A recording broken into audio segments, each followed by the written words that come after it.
Signals in the deep, markets never sleep. Whales move silent, but we speak. On-chain truth, no disguise. This is Leviathan, open your eyes. GM fam, today is Friday, September 5th. It's the first day of the rest of our lives. I am thrilled to be joining you for a Llama Party to make sure that this is your absolute best day yet. So we've got a ton to talk about. I've been out for a couple of weeks, so we're going to be reviewing all the DeFi news that I missed while I was pseudo offline. Just got back in last night, so extremely jet lagged.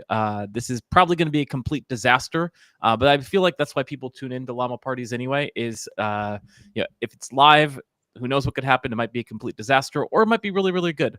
Fortunately, we have Cyril Briere from FFX Protocol joining us. Hey. So I know it's not going to be a complete disaster. He's going to be able to keep things on the rails. But for my sake, I might get a little bit off the reservation here and it might get a little wild. But that being said, we are going to get things underway in just a second. Before we do, take a second to get this out to as many people as you can. We are broadcasting live on X and on YouTube. Just retweet it, send it to all your friends. Let's try and get this to like a few million people watching this so we can have like the best possible viewership watching me completely like babble incoherently. We're gonna get to all of the DeFi news that I missed over the past few weeks. But first, Cyril, I think anyone who's watching this probably knows everything about FFX Protocol. So I think it probably doesn't need too much introduction. But that being said, could you tell us a bit about FFX Protocol yourself? Anything at all you'd like to shout out to people? Yeah, sure. In a nutshell, FX is a DeFi protocol, obviously, with two main offerings. The first one is a new way to take leverage on chain. You can get up to 7x leverage, long or short, on BTC and ETH with just a one-time fee and no funding cost under most circumstances, and a very innovative liquidation mechanism that prevents any hard liquidation from happening. So this is the first leg, the leverage leg. And the second product is a decentralized stablecoin and its yield strategy that delivers one of the best DeFi yields around while being 100% organic. And this is the main difference. There's no point BS, no stuff like that. It's 100% organic yield coming from the protocol economic activity. And this is called FX Save. Yeah, absolutely, super exciting. And I've as a FXN holder myself, so full disclosure, I have some FXN token. I like it a lot. I staking it. I'm never going to sell it because that's just how I am.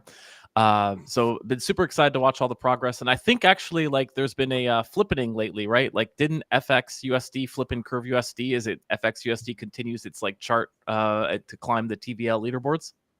Yeah, last time I checked it, it did flip CRV USD. Yes, I haven't checked in the past few days, but yeah, it did. So yeah, the protocol grew pretty well lately because the overall TVL is over 400 million, I believe. Let me check the latest statistics. Yeah, it's just below 400. Since it's also market related, because the backing is the collaterals are wrap stake ETH and wrap Bitcoin, but it's just below 400 million TVL, and FXUSD is 125 million. That's awesome. Of course, I'm a Curve maximalist, so I would definitely prefer it if Curve was the number one. But mostly, I'm a DeFi maximalist as well, so I would just want decentralized stablecoins to get above $1 billion market cap. I'd like all the major decentralized stablecoins to be massive. We'll actually talk about this in just a second, but first, while we're on the subject of stablecoins, I just want to give a plug to this beautiful QR code here in the upper left-hand corner, which is also stablecoin related. So if you're not familiar, every week we have a live auction for the right to have this QR code, as well as a lot of other media around Leviathan. So this is called the Squid Pass. Whoever wins it gets the advertising rights to this QR code. plus the website, plus the pinned post on Telegram, plus the pinned post on X. And we talk about it a lot on this live stream because the auction is going to be winding down for next week's QR code. There's already been some pretty intense bidding activity.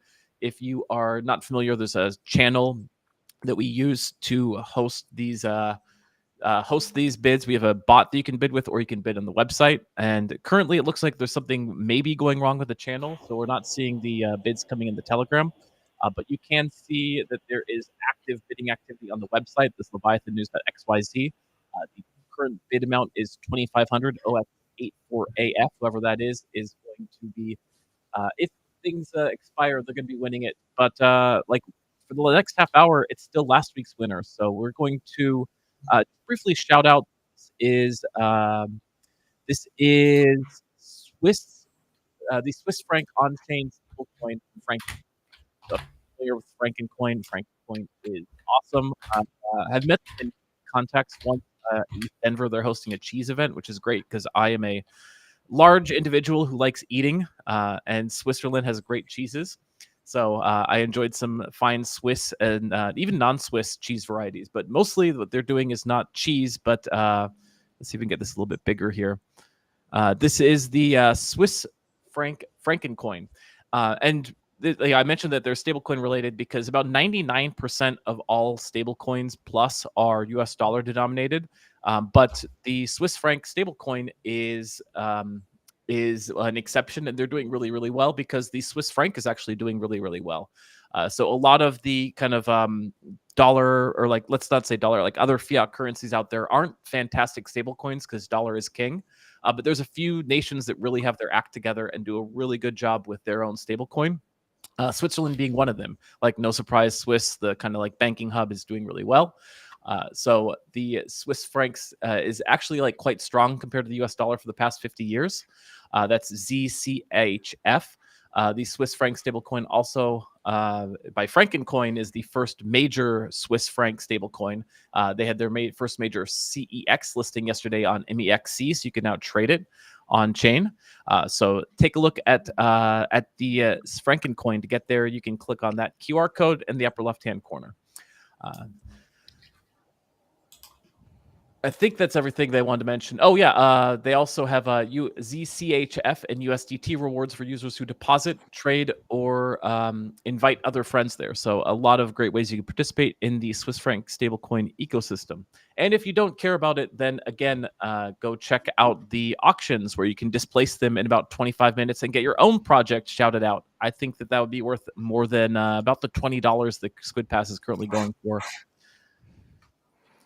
Excellent. And we are also joined by another fantastic guest here, K-Metz, also from Protocol FX. We've already talked about Protocol FX just a little bit, but that being said, the audience never tires of hearing about Protocol FX. So why don't you tell us a bit about yourself, Protocol FX, etc.? Oh, well, thank you. That's a very kind introduction. So I'm K-Metz. I've been in DeFi for a few years and been working with Aladdin DAO really on all their projects, Concentrator, Clever, FX, for really since 2022. And, I'm sure Cyril's giving you the lowdown on all the goodies that FX has launched and sort of the incredible success we've had really since, this summer. And it's been exciting to see. It's also benefited, the entire ecosystem. Concentrator, which powers Protocol FX, has seen its TVL skyrocket as well because it is the basic infrastructure for our yield-bearing stablecoin FX Save. So really cool to see how Aladdin is building an ecosystem that is kind of supportive of all the protocols. So very cool to see that. And we've got a lot of stuff coming down the line that looks pretty exciting as well. And but we're pretty pumped about it all. There's a lot to look forward to, I think, with Aladdin and the entire ecosystem. Excellent. And if anyone is interested, by the way, Llama parties are true parties. They're completely open. You are free to just pop in and come join the all of us here. So I dropped that in the chat on YouTube and on X. We're live streaming to a few hundred people right now. It's it's pretty easy. Like if you come on and start like spouting profanities or like like racist propaganda, will probably remove you. But if you came to talk about DeFi, like that'd be great. We'd like really enjoy hearing from you because basically like so as I was mentioning to Cyril at the beginning of the show, I've been traveling for the past couple of weeks and effectively offline. Haven't really been able to keep up with too much DeFi news, and it's quite a shame. So I'm trying to like go back through weeks of Leviathan headlines and everything to unpack absolutely everything that happened and get a sense of all the big news. And I was like just planning on like talking to myself because that's usually how my parties are. It's like I invite everyone I know, and it's just like me hanging out in a room by myself. But it's more fun when people like you join. So one of the news stories that didn't make the top news for the past few months, but I still wanted to shout it out because this one's actually, I think, super important. This comes from StakeDAO. StakeDAO has been doing some migrations, and they recently upgraded to their staking V2 contracts, which are really sleek. I believe that they take advantage of like all of StakeDAO's like only boost program, which automatically balances the boosts between Convex and StakeDAO to give you the maximum boost. And as a result, they're able to like achieve some really high yields on curve pools. But they are forcing migrations. So if you're like one of the passive DeFi farmers that likes to set it and forget it, you can't do that. You got to move your position. Your position will still be safe, but it won't earn yield after about a week. So if you are a curve user, which a lot of my audience seems to be for some reason, encourage everyone to migrate right away. And guys, anything to add on this? Like I know that like Latin DAO in particular has partnered a lot with protocol or with StakeDAO, right? So anything? Yeah, they have one of the liquid wrappers for the protocol FX governance token FXN, the StakeDAO FXN, and I believe they have over 20,000. So a good chunk of the supply is in StakeDAO. StakeDAO is a wonderful partner for us to work with. They've really made a lot of strides in the upgrades that they've made recently with like Vote Market. Their V2 Vote Markets are pretty incredible products to use. So if folks are looking to place vote incentives, or even if they have like mercenary, vote lock CVX or VECRV or VEFXN, I would recommend checking it out, as they've done a really excellent job of making it user friendly and customizing it, and for both the protocols that are seeking to get the incentives, and for folks that are looking to just make a little money on the side with their locked governance tokens. So, kudos to them. Hugh Burb and Chago, fantastic guys to work with. They're really good. I've put in a few bribes myself, and so Chago's been a really good guy to work with and kind of walk me through it as well.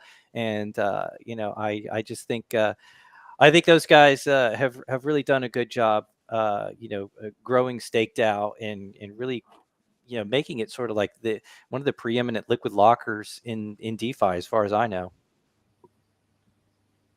Excellent. And we are actually joined by a fourth person in this party. So DeFi Advisor, welcome. What's up, guys? Couldn't help myself because they and I was like, okay.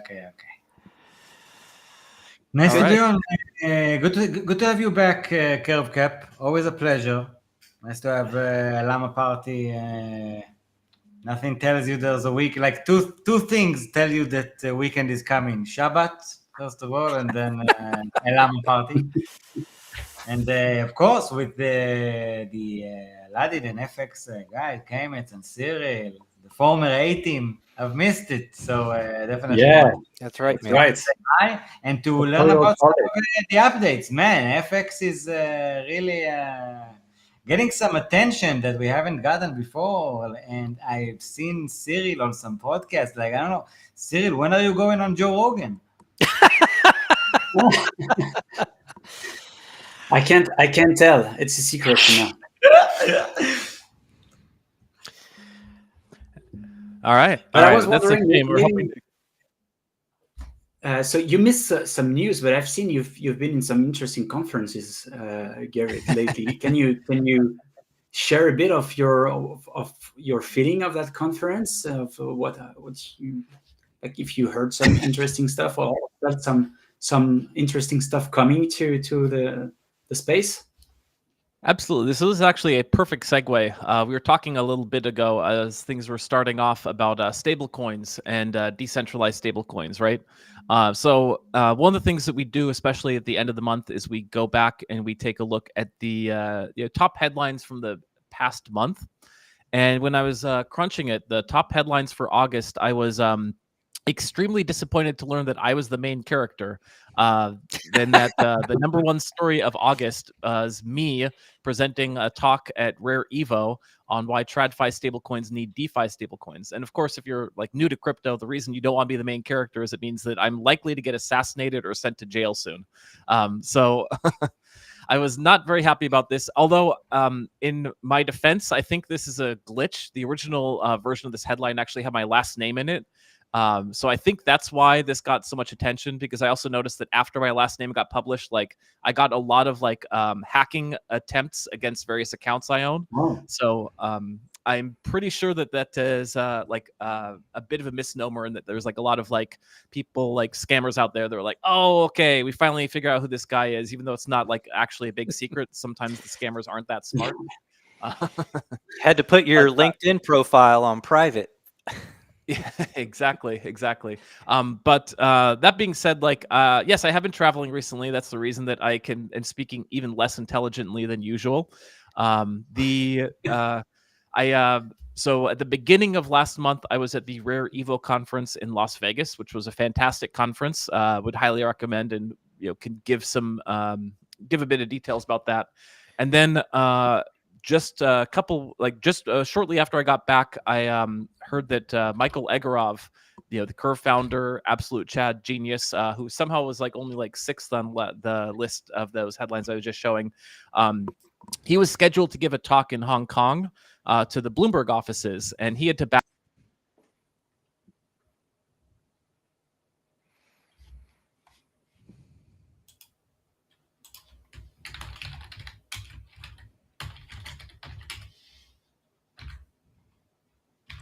Does anyone hear CurveCap? No.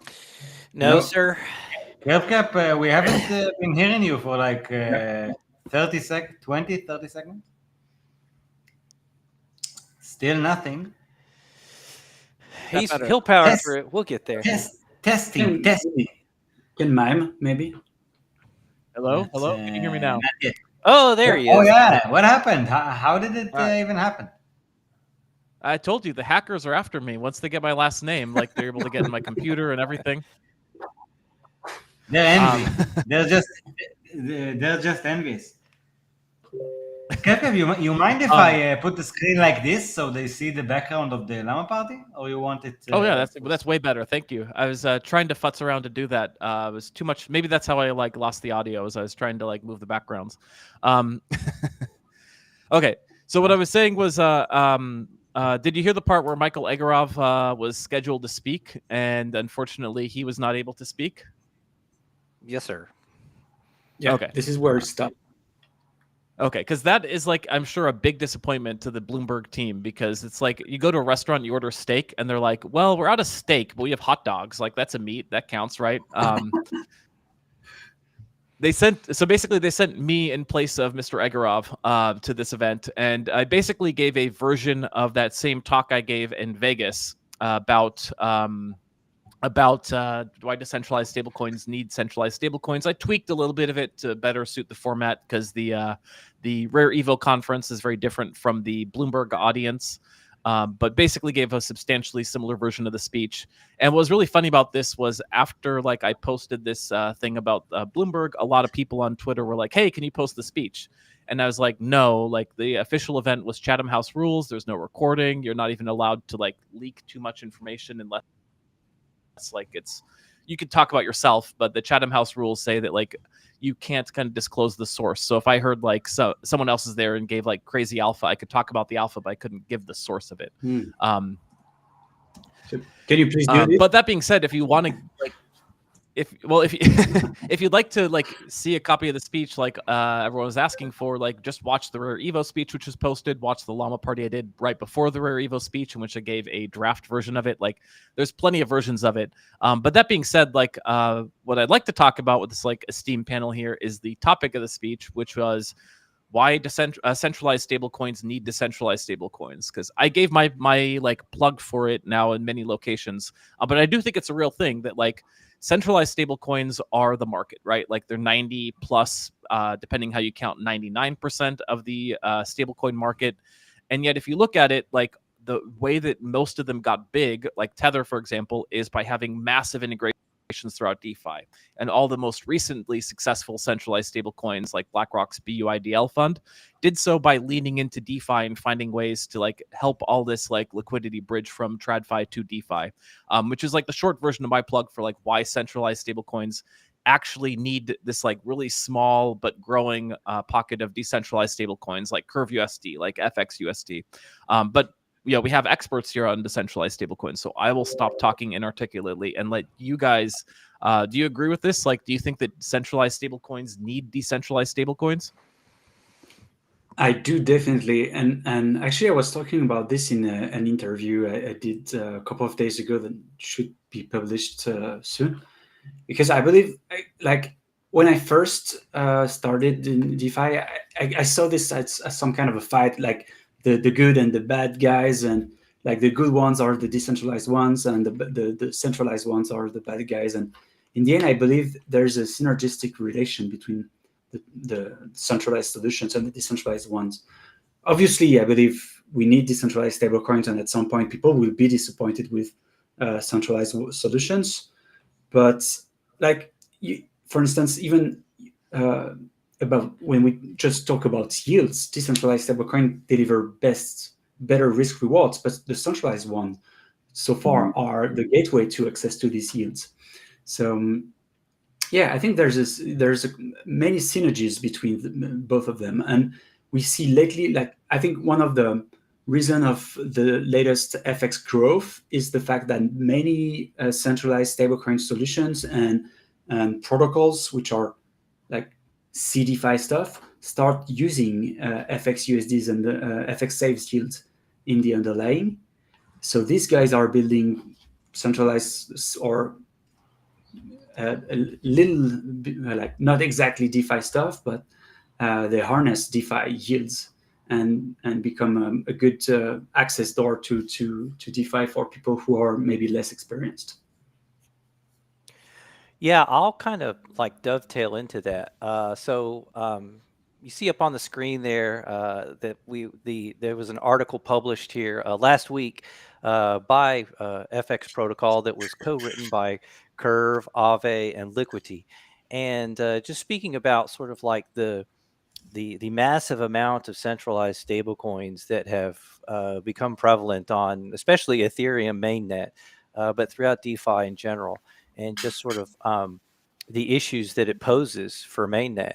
In fact, there was actually a really interesting article here that was published in August of 2022. In here, I'm going to put it in the chat here, but this was written by Vitalik Buterin, and he talks about the issues with USDC being so large on mainnet, and the main reason that those tokens became so large in the first place is because people want to get off chain, and decentralized stable coins make it easy to get off chain, so that you can actually take money and put it in your bank account. And the centralized stablecoins wind up on Ethereum mainly just because of the prevalence of liquidity, right? That's the main killer function of a stablecoin is you need to have this massive amount of liquidity. And of course, because it has this killer feature of being able to get off chain, those got just tremendous adoption throughout DeFi. But it poses some issues in terms of Ethereum sort of like gives them outsized influence on the ability to make decisions on protocol upgrades, forks, and things like that. And so one of the things that we've seen here recently is that USDC with their launch of Arc Chain, and you've seen USDT with their launch of Plasma, and now you've seen Stripe and Paradigm yesterday launch, or I guess announce the Tempo chain, which will be like a speedy payments layer 1 chain that they're announcing. I actually think it's actually kind of bullish for Ethereum. And the proliferation of decentralized stablecoins. I think that what you'll see is those centralized stablecoins likely, see a lot of their adoption on those other layer 1s, and the growth of them probably not be as prolific on Ethereum mainnet itself, but decentralized stablecoins will step in to take sort of that role.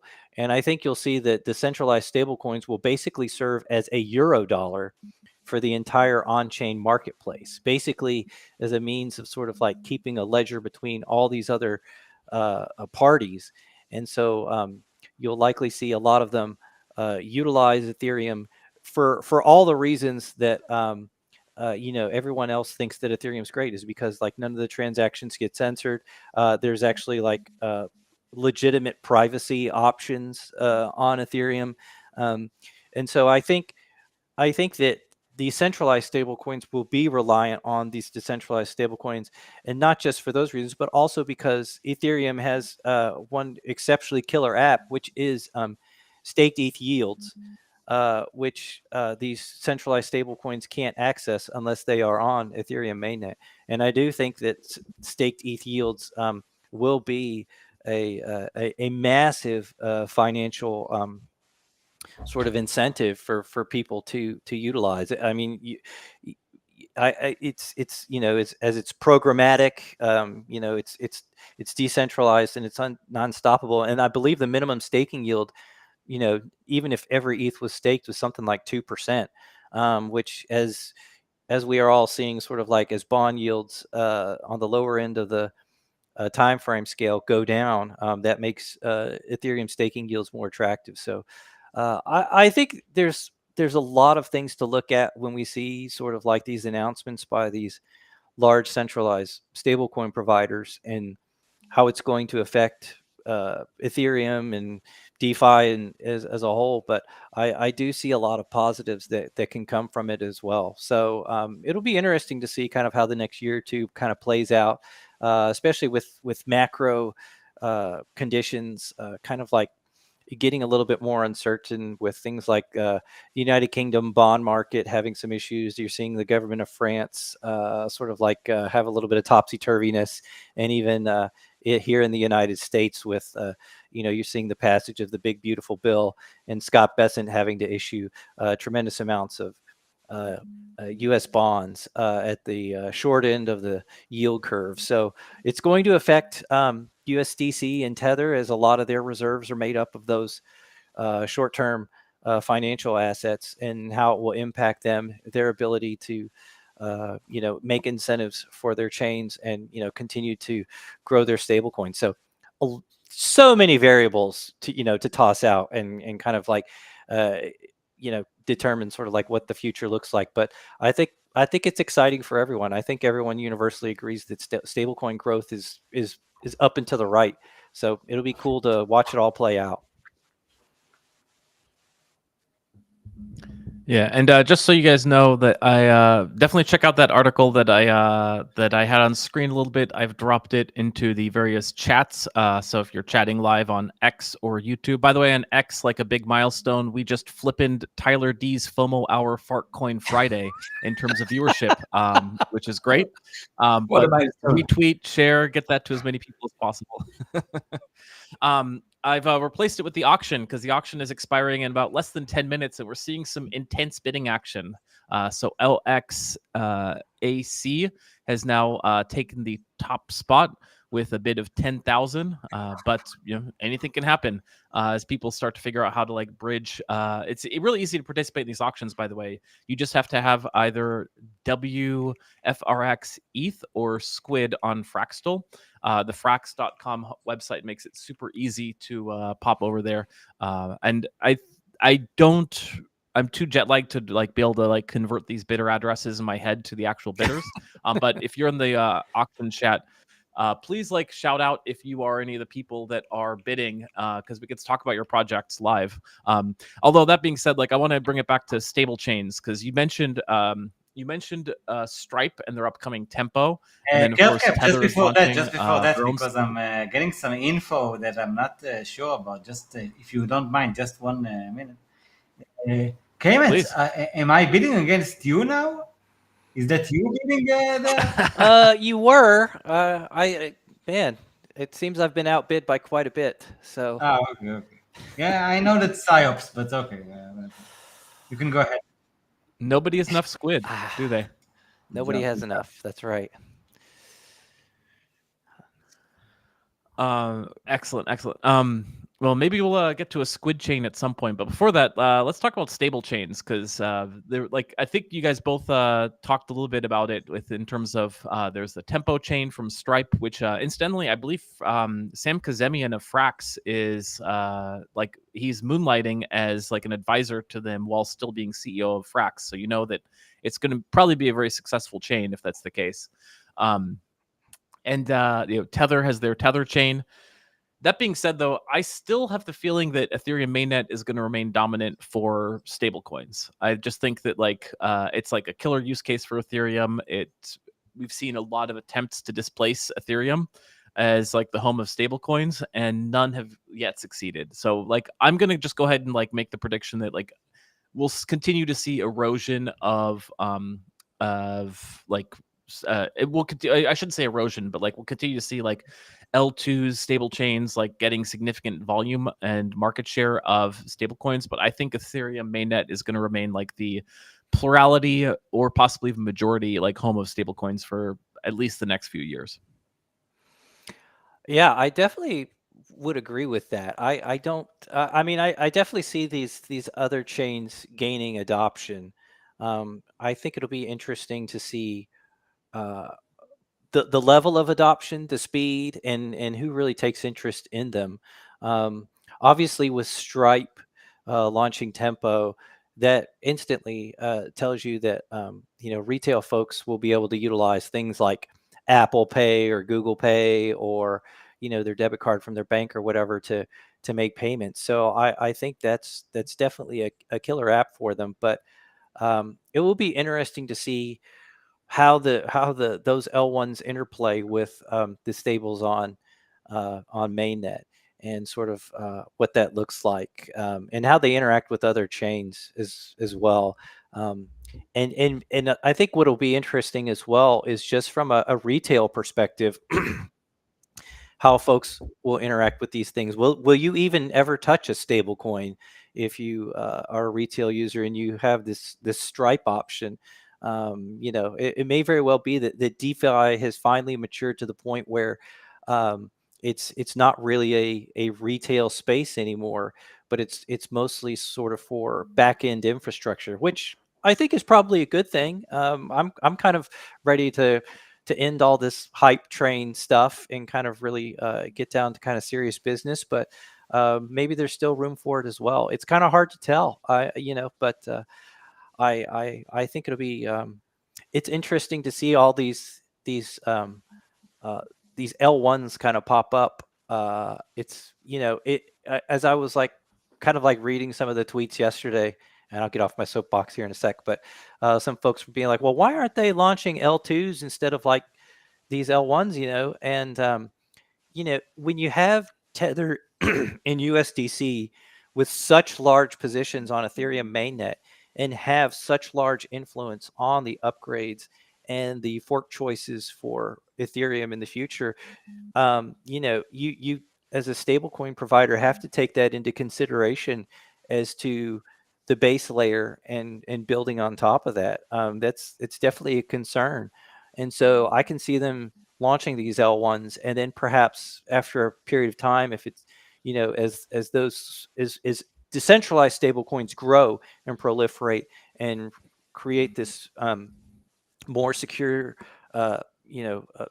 security budget for Ethereum and sort of like create more staked ETH, that might very well get to a point where they actually take those L1s and bring them on as L2s. But it remains to be seen. But I can certainly understand that viewpoint of it. Yeah, I think you made a very good point here, and it's not like L2s are currently bringing massive value to Ethereum at the moment. So it doesn't make much of a difference if they build a new L1 or an L2 to do that, in my opinion. Yeah. And one of the interesting things I think about Tether, actually, that I don't know if everyone knows this, I'm sure all of you do, but maybe everyone listening does not, is that they, even though they do have like massive ability to kind of control what happens on Ethereum, let's see if I can get this showing in the view, they actually are bigger on Tron than they are on Ethereum. So if you actually look at this, it's 47% of the Tether is on Tron, Yeah. which is slightly more than the amount on Ethereum. And I bring this up mostly to segue to our next story, which is kind of a wild one that I had not gotten a chance to pay attention to as much as I would have liked. But there seems to be some drama going on with World Liberty Financial, which is that, let's get this in screen. Justin Sun of the aforementioned Tron network, he was a big investor in World Liberty Financial, and they just froze his tokens, and he penned this like massive payon requesting that they respect his rights. And I've only like tangentially caught this story. Like, are either any of you like more informed about this story than I am, and want to discuss the context of what's going on here? I was like sort of casually following it. It's kind of interesting. Just you see these two sort of entities that oh gosh, I'm trying to like sort of like walk a fine line here, but both Justin Sun and World Liberty Financial are in crypto to make money. Pretty much, I would say. I would say that World Liberty Financial, it's an instance of Aave. It's a legitimate DeFi project, but at the end of the day, they want to see their tokens do well, and so I guess they saw the price dropping, and that Justin Sun was somehow involved with that, and then took sort of a drastic step to block it. I think ultimately what this does is it basically just reinforces for folks that look at crypto as sort of a scam and sort of it's all smoke and mirrors and there's nothing legitimate about that. It just reinforces that view, and it's kind of a shame that we for probably everybody on the call, the fact that DeFi has the main characteristics we're here, the permissionlessness, the censorship resistance, the fact that you can move money whenever you want, wherever you want, and whatever value that you want. It just kind of totally obliterates that. So it's kind of disappointing to see just from everybody, but I just you just kind of sit there and you just kind of shake your head and you're just like, man, it just gives people more ammo to to kind of sandbag the space, and it's probably well deserved. It's it is what it is, but yeah, there's not too much that I know about to say about that other than I think World Liberty Financial is probably going to be okay after this, and so is Justin Sun, and it's just a little bit of drama, and it's just another week in crypto. Yeah.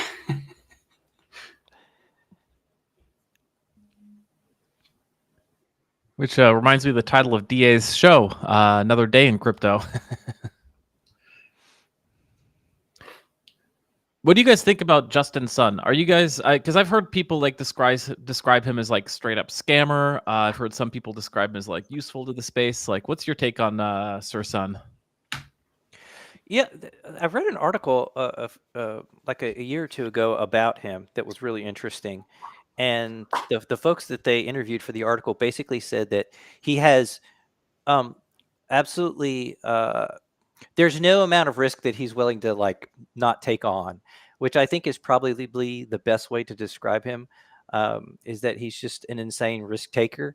And is he a scammer? I have no idea. I mean, it seems like Tron works pretty well. I don't know much about the chain, but it's not something that I'm going to get involved with. So I'm going to stick to what I know, and I'll let Justin Sun go about his business so long as it doesn't affect mine.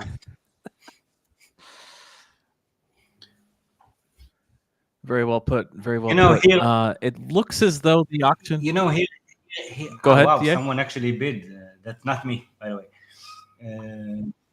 I was surprised. I thought it was OXF7 had claimed it at 10,000, but last minute here, OX780 is putting in a huge 22,420 Yeah, nice, bid. because I was actually like okay, if it's KMET, I don't want to bid against. Look, this is like whale action now. This is crazy. We should check. We should check if Alice is awake.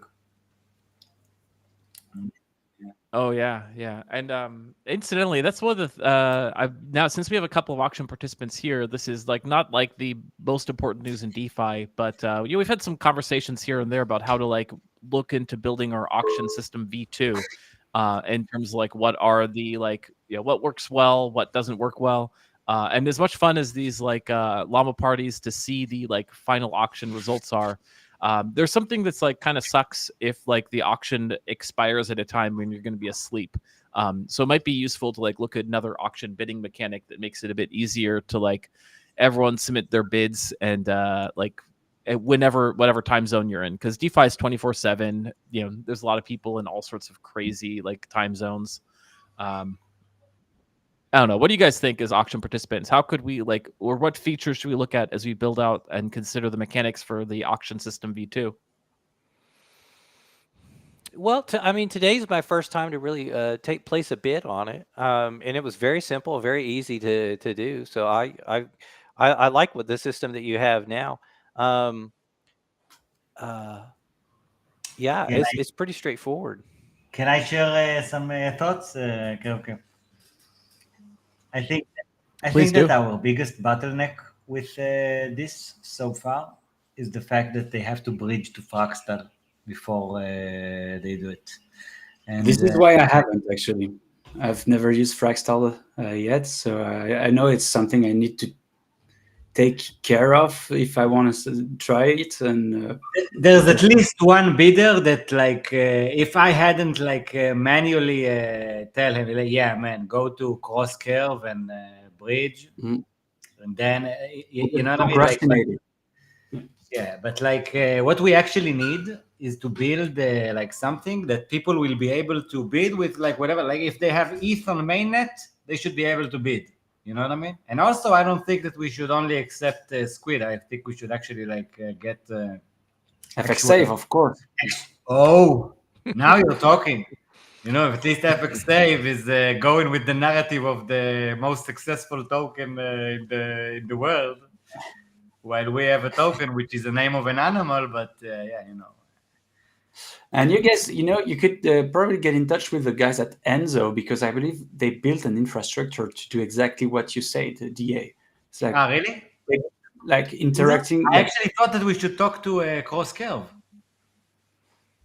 Yeah, maybe. I'm not familiar enough with Cross Curve, but yeah, maybe. But Enzo, I believe the infrastructure of Enzo is to basically create widgets on a dApp that lets you interact with the dApp from any chain and any token, basically. Really? And they handle all the routing in between. Really? Interesting. Thanks for telling me, because I think If I'm wrong, but that's what I understood. Sorry? They can correct me if I'm wrong, but this is what I understood from what they do. Usually, as far as I'm concerned, you understand things very well. So I appreciate the direction there. And really, KervCap, I think that's our number one bottleneck. And what I also think is we should start decentralizing our auction. I've done last week. I've also offered a Squid interview pass. Okay. I also bid for it myself, and I won it as well. But like, you know, and on the interview pass, by the way, you can either choose like if we're not getting to you, you know what I mean, and you want to have an interview, but I've already scheduled with this and that, like whatever. It's also actually great to offer like a slot that people can pay for. Okay, if they really want like a specific timing, and we're not getting there or whatever. And it can also be like you can choose whether it's going to be a written interview, like the one I've done with Machi NFT, one of the winners. And also like it can be a pre-recorded show, a live stream. And I basically think that, you know, I should offer all kinds of auctions. You should offer a curve cap. If FX, for example, want to offer an auction, we should allow that. We should make auctions to fire an interview. If there's someone people want off, they can bet on the auction. Yeah. Incidentally, if you do have recommendations, this button right here in the bottom left, auction recommendations, click that, and we are more than happy to host as many auctions as we can. Like, I've got a ton of ideas for auctions we can hold, but it shouldn't just be me. If anyone's got ideas, please do drop them. And I agree with all the commentary that we need to go cross chain. That's absolutely like one of the top features for auctions that we're going to be considering. But I just do want to do a shout out, because for all the people who are belly aching about Frax, Frax is the financial engine of the internet. So Fraxtal's been awesome. I'm a big fan of Fraxtal, having used it. They have got really good financial infrastructure on Fraxtal. They didn't pay me to say that. I know that there's a ton of crazy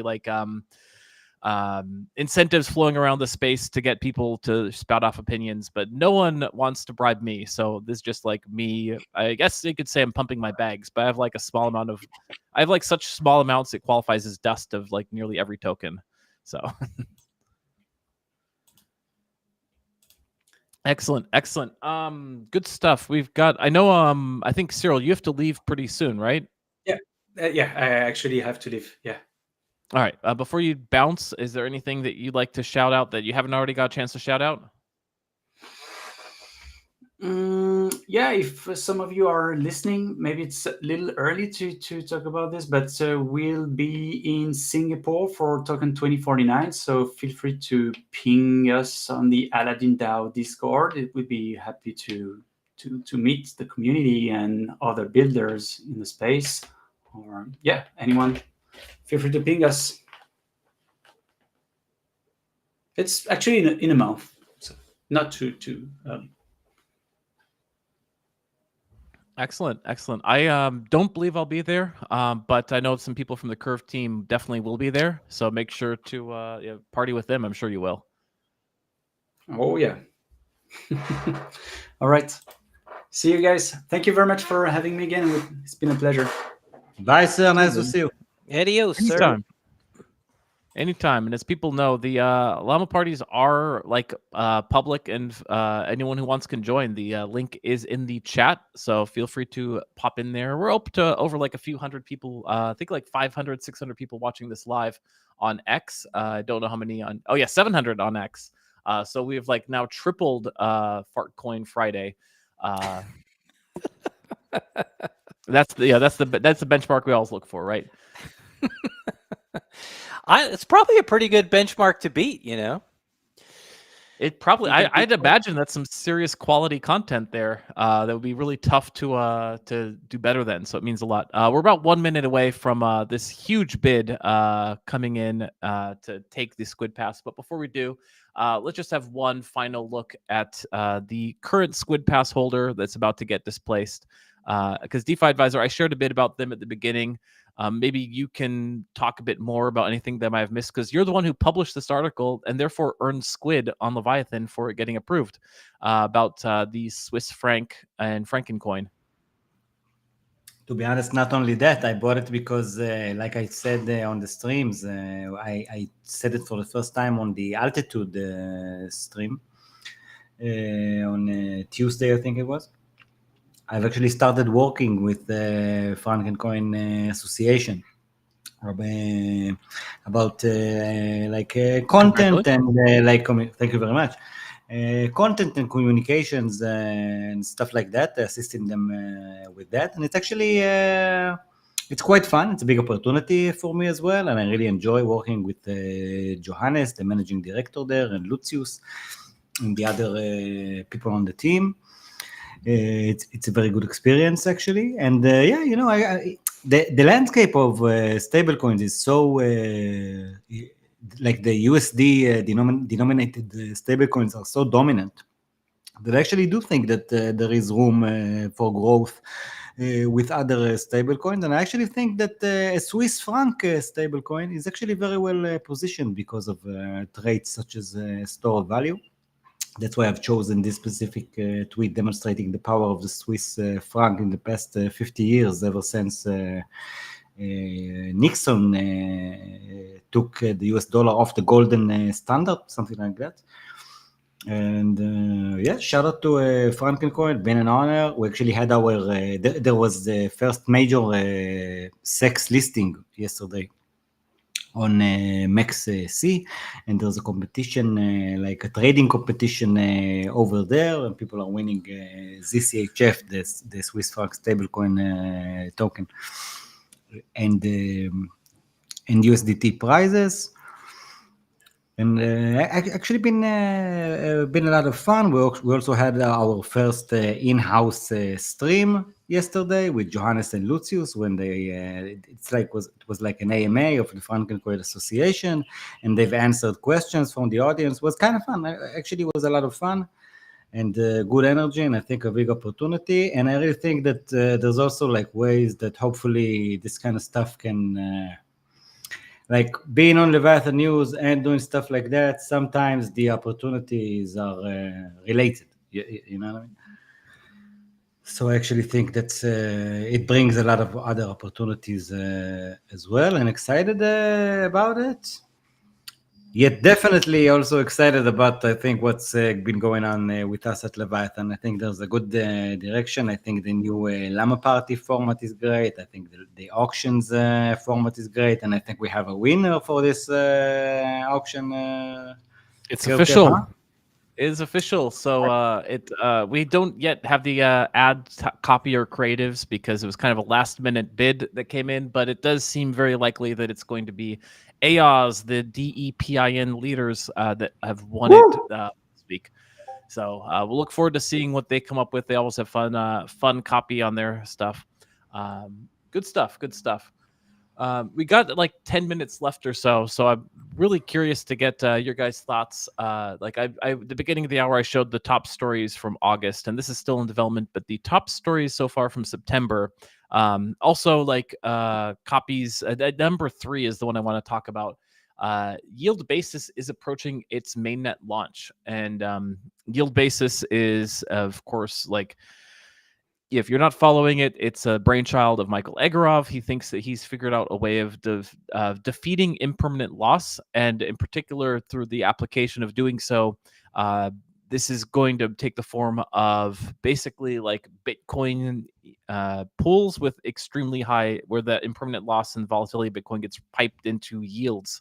So he thinks he'll be able to like deliver higher than average yield for Bitcoin pools. I'm curious to hear your guys' thoughts on this here, because of course Michael Egorov is total Chad, and like I wouldn't bet against it. How's that? What are you guys thinking about Yield Basis? It's a pretty cool protocol and idea. There's actually some similar products out if folks kind of want to sort of like wrap their mind around it. Peapod's Finance has a similar product, and then also Gamma Swap does as well. The main difference, I think, with Yield Basis is its sort of utilization of CRV USD, and sort of how it will utilize that for sort of its mitigation of impermanent loss on those, I guess you'd call them crypto swap positions, as you would in Curve, with the BTC paired with a US dollar stablecoin, which is really cool because once you can have those sort of pairs on chain, then you're not reliant on sort of centralized exchanges for pricing on those. They can actually sort of act independently based on just sort of the pool makeup itself.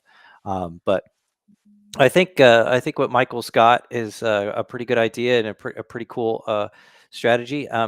It'll be exciting to kind of see it come to life. It will be right out of the gate, sort of a big project, especially considering sort of like in his governance proposal, the amount of sort of credit lines that he's requested for the product right from the get-go. So we'll definitely start off with the bang, and we'll put those other two protocols that I mentioned kind of like in second and third place very quickly. So very excited to see it come to fruition. I know he's been working on it for a while, and he's usually got some pretty good ideas and very creative when it comes to sort of DeFi solutions. So I think everybody's sort of looking forward to it and kind of seeing how not just how yield basis will grow, but how it will affect Curve as well, and the benefits that'll come to Curve. I know, Michael, you've got up on the screen sort of some ideas that he's kind of laid out in terms of like prospective values that will accrue to Curve, and so I think as you see that, we'll then all sort of wonder, well, how is that going to then benefit Convex? How will it benefit StakeDAO? How will it benefit Clever? How will it benefit all these other ecosystem participants? And so we're all kind of in this together, and so I think everybody has a stake in sort of seeing yield basis come to life and succeed. And so very exciting. Very much so. I was proud to post this one and earn the credit. Because if you're not familiar on Leviathan News, if you post news and it gets approved, you get the points for it. You get the squid, which comes through monthly. And then also excited to see some good comments coming in, because a lot of squid is going to be going to commenters for the next couple of months. If you're not familiar with how Leviathan works, we've got like this pseudo DAO system whereby squid holders vote on where to allocate squid emissions each month. Each month we emit about 1 million squid. That goes to members of the community. You can see on the front page we have different categories. So the top 5 posters so far in September, the top 5 editors, the top 5 voters, and the top 5 commenters. These, not just the top 5, everyone who submits news, everyone who helps edit, everyone who helps vote and curate it, everyone who helps comment on it, gets a good amount of squid each month. So if you're interested in everything we're doing on this live stream here, want to get involved, or if you would like to do a live stream yourself, or just anything at all, if you would like to help out within the Leviathan ecosystem, there's a lot of cool ways to do so, and we do pay people out for doing so. It's a worthless governance token, but whatever. It means a lot to me. Friends, we got about just a couple minutes left. Anything final you want to plug? I just plugged Leviathan. Anything you guys would like to chat about before we call it another successful Llama Party? I actually think that we have. When is the cattle vote coming up? I still need to write my own submissions, but I know that you will probably want to put the vote up pretty soon, right? Yeah, so I'm hoping to keep it as close to the Project Cuddle that was ratified as possible, which says that everything is due today. Now, that is, as you know, there's still some flexibility as we kind of get this, build this plane while it's flying. So it's possible we'll extend it to tomorrow or the day after, because I've been away and haven't had a chance to compile most of the Cuddle categories. But basically, get that into me today if you can. On my side as well, I prefer tomorrow because of Shabbat. Absolutely. So if it's possible for you, I don't think it will be that big of a deal for the community. Yeah. So for what if you're not familiar with what DeFi is referring to with Advisor is referring to with Cuttle, that's the code name that we gave to this system by which the DAO votes each month on emissions. So you can see the results of in August there was 8 different categories that people were voting on to steer squid emissions. So you own squid or squid LP tokens, you get to help steer emissions. And you could see that like about 33% of this was earmarked to news, 17% was earmarked to the devs, 10% was earmarked to this Llama Party. So thank you all for your votes on that. 9.5% was earmarked to DeFi Advisors show. Thank you very much, everyone. Respect. Another Day on Leviathan, the title of the show. Social is that category for people who at that point was just uploading a profile picture, which is actually worked out really well. It's like $50 for a picture, so go eat your heart out, OnlyFans. I think that's like a higher profitability to amount of work for for your efforts there. Surprisingly, like no illicit profile pictures, so we didn't have to deal with that as a concern.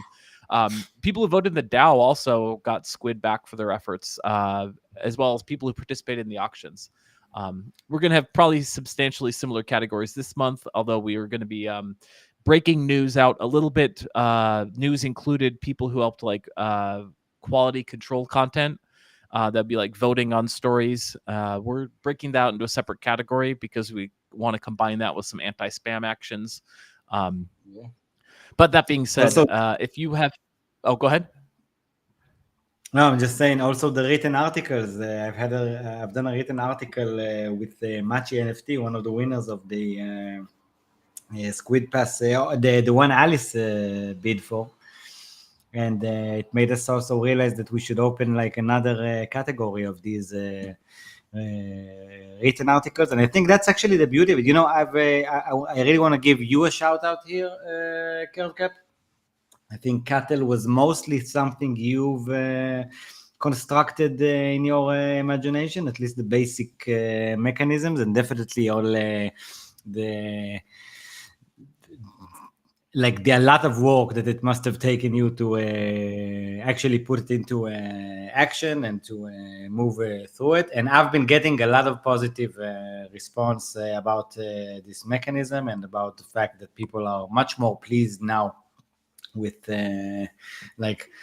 having compared to having no say before, the fact that they now have a say on voting on how the emissions go. I've gotten great responses, and to be honest, I as well I'm just enjoying it, and I think it's a much fairer way for me to actually express who I think did how much, and like how much I think should go to each one. And I think it's much fairer that anyone can judge that, and according to that vote. And I'm sure we have a long way to go on improving it, but the basic mechanism, in my opinion, really serves its purpose. And really big shout out to you for it. I think we're on the right direction, and happy to be a part. Excellent. Well, thank you. I'm putting together an after action review on that very same project. So if you are one of the, I think we'd like 30 voters in it last month. If you're one of the 30 voters that got a chance to participate, please do drop your comments on that, because even though I promised I'd have this before my trip or during the trip, it's now after the trip and I still don't have it done, which means you still have time to get your comments in on it. But yeah, like a lot of good feedback on it, positive and negative. We'd like to hear all the feedback. The negative is the best because it helps us improve and helps us make tweaks to the system.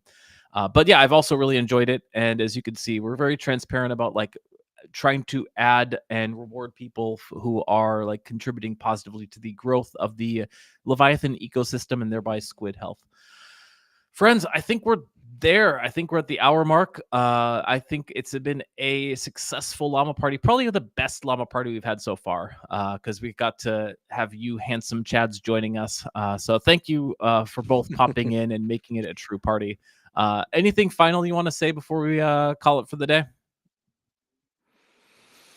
Go get some sleep, Curvecap. I know you're jet lagged, sir, and but you've done an admirable job hosting this Llama Party, and it was a joy as always to sit and chat with you guys about everything DeFi. So I hope everybody has a great Friday and a wonderful weekend, and yeah, thanks again.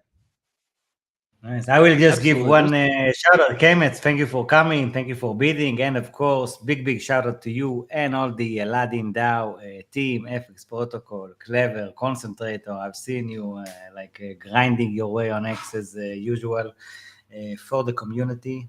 So big shout out. Nice to see FX getting so much more attention these days. And I actually think there's a good chance we're just starting. So please send my regards to the team, and definitely everyone check out FX Protocol. Absolutely. Thank you. All right. Absolutely. Yeah. Thank you, everyone. Squids, thank you for joining us, and we will catch you